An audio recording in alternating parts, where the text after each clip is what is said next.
Hi, this is Steve Rigolosi, and tonight for you on Forgotten Mysteries, I have Death Has Deep Roots by Michael Gilbert.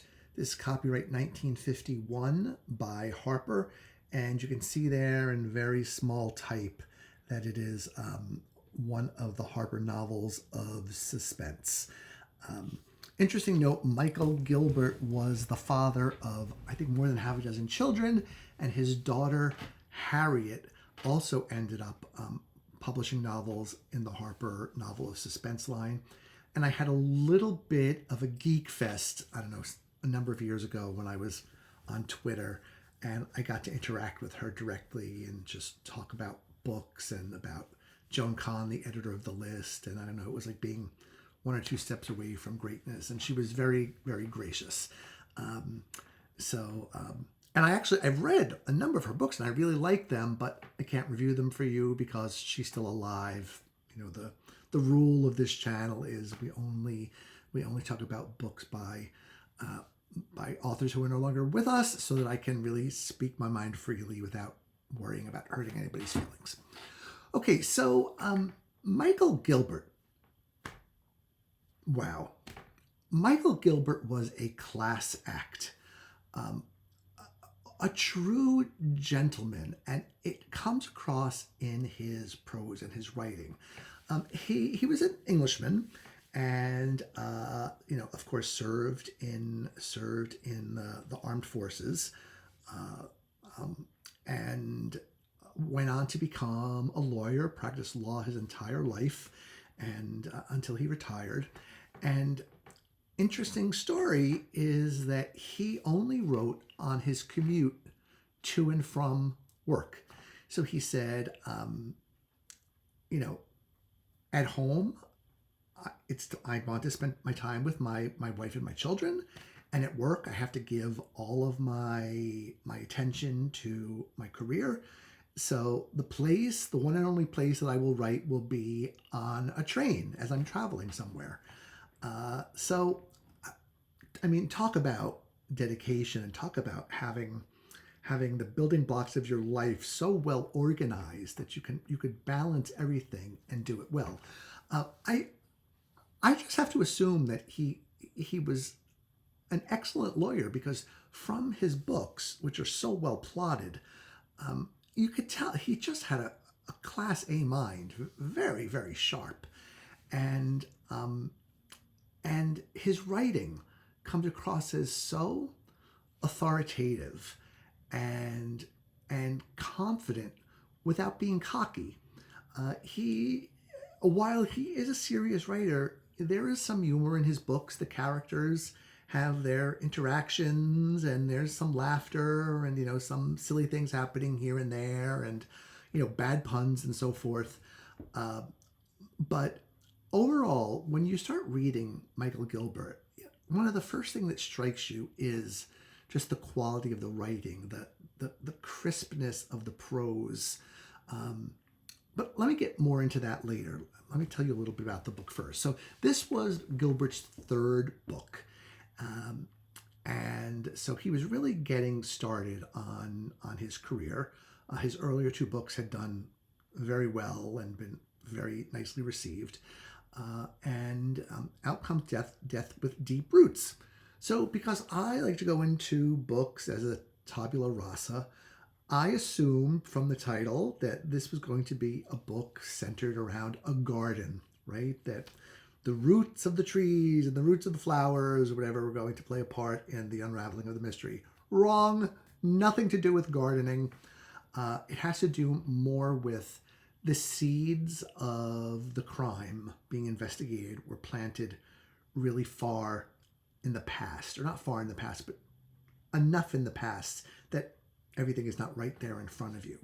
So Gilbert ends up using a technique that I really like, which is sort of alternating chapters between what's going on now, in the courtroom, because it is a courtroom drama, and what's going on behind the scenes as some of the operatives are off in France trying to figure out what happened during World War II, which plays a very strong role in this book. The resistance, the French resistance, the Gestapo, they're all in here. And they're so sort of incisively carved that you can tell that this book was not written long after World War II, because the impressions are still there so very strongly, in the mind of the writer. And I'm sure in the minds of contemporary readers, right? World War II, no one was going to forget that one anytime soon. The plot is I would want to say, basically pretty simple. A young French woman, Victoria Lamartine, is accused of murdering in cold blood a member of British intelligence, a Major Thoresby. And her story had been she contacted him quite a bit over the years because he was the commanding officer of the man who was the father of her child, who died around the age of 5. And she constantly, and no one knows really what happened to the father. Did he just disappear? Was he killed in, Gestapo prison? Did he take on a new identity and go to South America? Nobody knows. But she really wants to find out what happened to him. So she kind of makes a slight pain in the neck of herself with Thoresby. But he does agree to meet her at this hotel when, he's passing through to give her information. And when the murder is discovered, she is standing there while he is lying in his hotel room in a pool of blood. He has been knifed in a way that members of the resistance were taught to kill people. And this is something was interesting to see a little bit of the inner workings of the resistance. I'm not the greatest at history, I have to admit. I just never liked it so much. Mostly, I think, because my teachers sucked, so they didn't really, I was not motivated to learn a lot about history. But the ins and outs and the details of the French resistance in here are really interesting. For example, the people on the ground, of course, it's all secret. You don't want the Germans coming in and arresting you in the middle of the night because they think you're a member of the resistance. They're taught to use everyday items as weapons, because if they're stopped by the Gestapo, they can't be seen carrying a knife or a grenade or a handgun. But no one will look twice if they're if they're carrying a tube of toothpaste that they can use to smother someone to death by just squeezing the toothpaste into their mouth until they can't breathe anymore. And so Major Thoresby has been killed by a knife, an upper thrust cut through the gut with a knife that gets right to the heart and kills the man instantly. So a lot of the speculation in the book is about whether a person who was at one time a member of the resistance was indeed the murderer. But Victoria, the accused murderess, was a member of the resistance too, so she could very well have known that move. What happens is that Victoria doesn't really believe she's getting good representation from her English lawyer, so she changes lawyers, like just as the trial is about to begin, which allows the new legal team to go out and do some more exploration to figure out what really happened. And while, as I mentioned before, while the courtroom case is ongoing, we're switching back and forth between courtroom scenes and scenes in which the investigators are trying to find evidence that will exonerate Victoria. So, I often say, people say to me, "Oh, do you like courtroom dramas?" And I'm always like, "Yeah, they're okay. They're neither here nor there. I'm fine with them, whatever." But I realize I do like them when they're done well, and this one is done really well. It's so clear that Michael Gilbert knows that system top to bottom, knows the in and outs. It just, there's like it almost reads like nonfiction in a way, because the courtroom procedure just seems so dead on target, but without being boring. Like, you know how courtroom testimony, like, a lot of time can pass without a lot happening.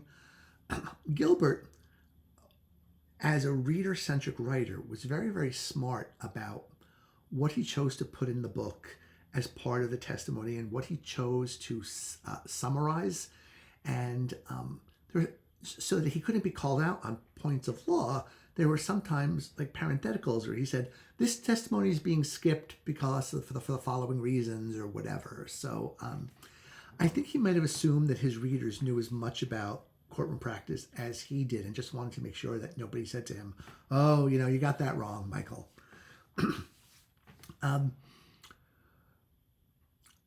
So I really couldn't put the book down. A combination of the beautiful writing.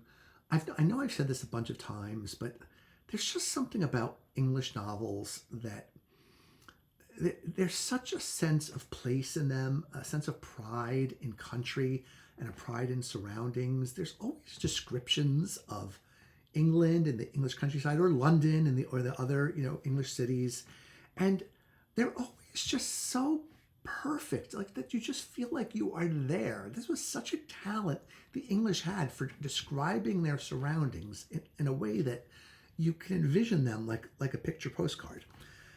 And so Gilbert's terrific at that. The plot is very well crafted from the bottom up.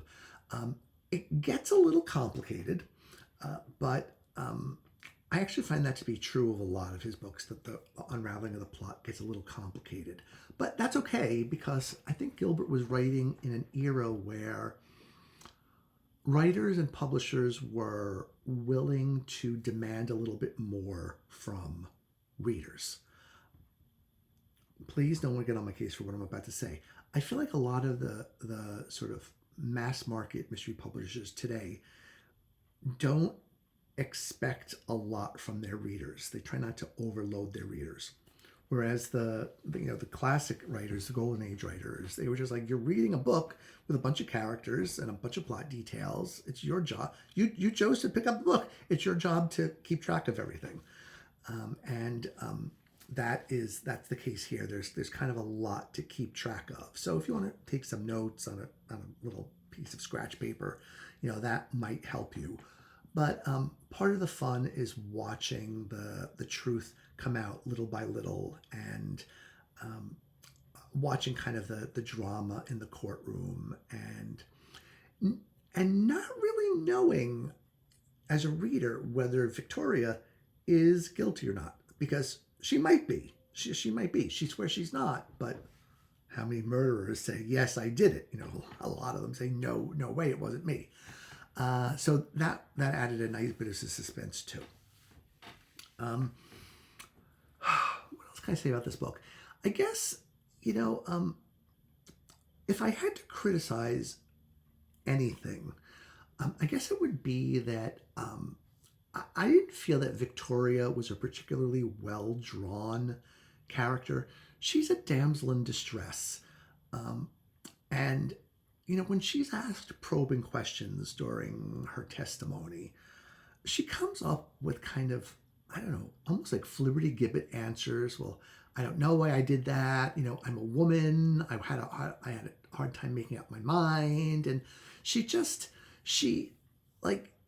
you like her, but she's not a heroine with oomph. The other characters are drawn with more strokes. They're more fleshed out characters, whereas she feels a little bit one-dimensional. And something that is also I find common in Gilbert's books is there are a lot of characters, and a lot of them are kind of one-shot characters where they're in one chapter and you never see them again, which I guess is a lot like our lives, right? I mean, how many people we see every day, but we'll never see them again. that does increase the cognitive load on the reader.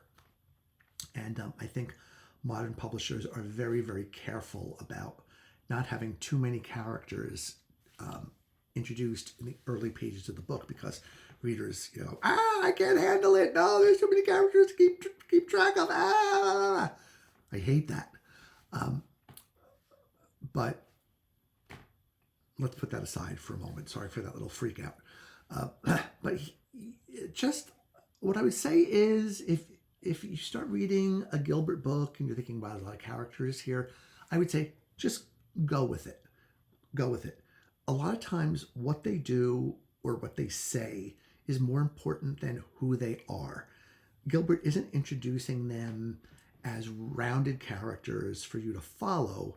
He's introducing them as plot devices to give information or give perspective. So it's almost like you don't really need to know their names, or you don't really need to see them again, because once they've done their job, they're off the page and out of the book, and that's fine. We don't need them again. I actually had made one earlier video about another Michael Gilbert book called The Crack in the Teacup. I decided not to post that one because of the Gilberts that I've read, it wasn't one of my favorites. I didn't think it was one of his best. And I wanted to make sure my first Michael Gilbert review here was of a book that I could really recommend.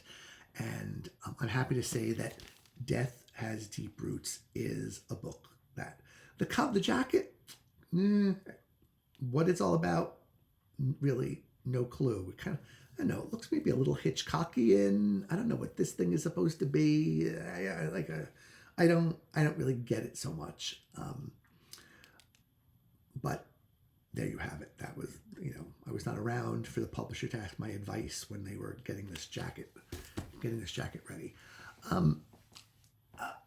Another thing to know about Gilbert is that he really wrote in multiple genres. In addition to traditional mystery, he also wrote a lot of spy-oriented books or international intrigue books, kind of the, I would say, of the Robert Ludlum school, but, those Ludlum books are this big, and Gilbert's books were like 250, 300 pages.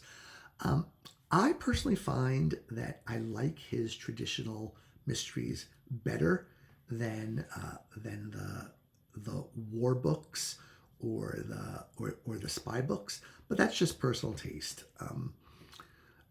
A really great Gilbert to start with, if you can't get your hands on a copy of Death Has Deep Roots, is The Killing of Katie Steelstock. And wow, that one is a humdinger, with a fabulous resolution, like a brilliant conclusion that's worthy of being up there in the greats. And so much so, in fact, that when Agatha Christie was asked which mystery writers she admired, she said Michael Gilbert. She found him very impressive. So what more evidence do you need? And I love Dame Agatha. I'm definitely in her fan club, but Gilbert's a better writer. Agatha Christie's a good writer, and I think better than a lot of people give her credit for. But Michael Gilbert just has this sprezzatura, this effortless, seemingly effortless way of writing that is literary but accessible, and character-oriented but also plot-oriented, fiction combined with a lot of nonfiction in terms of history and what had happened in the past. So he was drawing strands from all over the place and tying them together into one really attractive and well-done package. So if you have not read Michael Gilbert, definitely give him a try. He is one of my faves. So yeah, I think that's all I've got for you now. Oh, I should mention that the British Library has reissued Death Has Deep Roots as part of their classics. So you can get a copy for a reasonable price pretty much anywhere, bookstores, online, or whatever. Like, this book is available. So you don't have to go scrambling around the used book market to try to find one. You can just, let your fingers do the walking on Amazon or Barnes & Noble or wherever, and you can get the book within a couple of days. I hope you enjoy it as much as I did. And if you've got any comments to share, any thoughts and so forth, please feel free to do so below. And while you're at it, maybe check out Harriet Gilbert. She was more avant-garde. She was pushing the boundaries of mystery in the days in which she was actively publishing with Harper, and that does some really interesting things before her time. And is a good writer, very different from her father, but a very, very good writer. And the last story I'll tell is that I read somewhere an anecdote that I think it's true, that somebody asked Harriet Gilbert, what advice did your father give you about writing? And Harriet responded, his advice was, for God's sakes, don't use adverbs. So a lot of editors don't like adverbs, and I can get into the reasons for that some other time. But, my father never said to me, Steve, never use adverbs. That was not a piece of life wisdom that he imparted. His primary piece of wisdom was don't take shit from anybody. But, we all have to do that once in a while. Anyway, I'm babbling. Thank you for watching. Check out Michael Gilbert, and I will see you next time.